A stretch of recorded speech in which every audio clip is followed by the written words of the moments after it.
এতিয়া 15,000 টকাটো যে সোমাইছে বুলি কৈছে, কাৰ একাউণ্টত সোমাইছে, ক'ত গৈছে?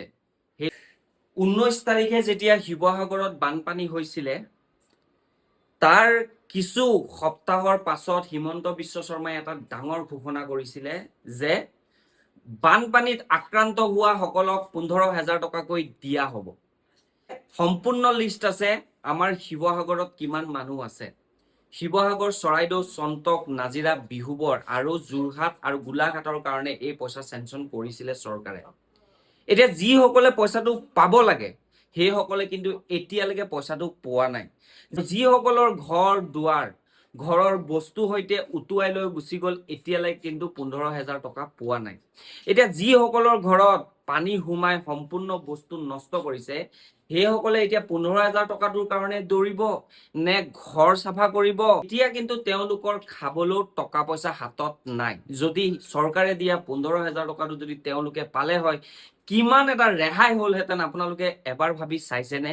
মই এইটোৱে ক'ম, যিসকলে ইয়াত গাফিলতি কৰিছে, মই ক'ম যে যিসকল দুখীয়া মানুহ নেখাই মৰিছে ন, তেওঁলোকৰ হাৱত কিন্তু আপোনালোকে তেজ বমি কৰি মৰিব। মই একদম স্পষ্ট কথা কৈছো।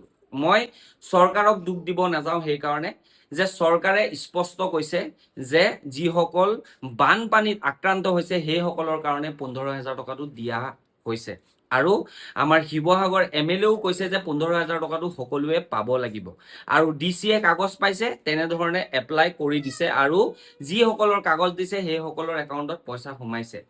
এতিয়া 15,000 টকাটো যে সোমাইছে বুলি কৈছে, কাৰ একাউণ্টত সোমাইছে, ক'ত গৈছে? বহুত মানুহক এতিয়া সুধিলেও মানুহে এটা কথাই কয় যে আমাৰ একাউণ্টত 15,000 টকা সোমোৱা নাই। আৰু শিৱসাগৰৰ চুকে কোণে গৈ ভিডিঅ' বনাইছো আৰু ভিডিঅ' বনাই আপোনালোকৰ আগত দিছো, কিন্তু বহুত মানুহক সুধিছো যে আপোনালোকে 15,000 টকাটো পাইছেনে?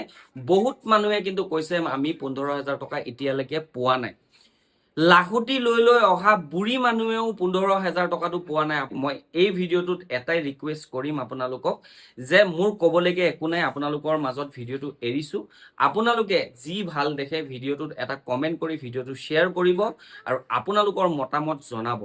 কাৰণ 15,000 টকাটো কোনে পাব লাগে আৰু কোনে পাই আছে। যদি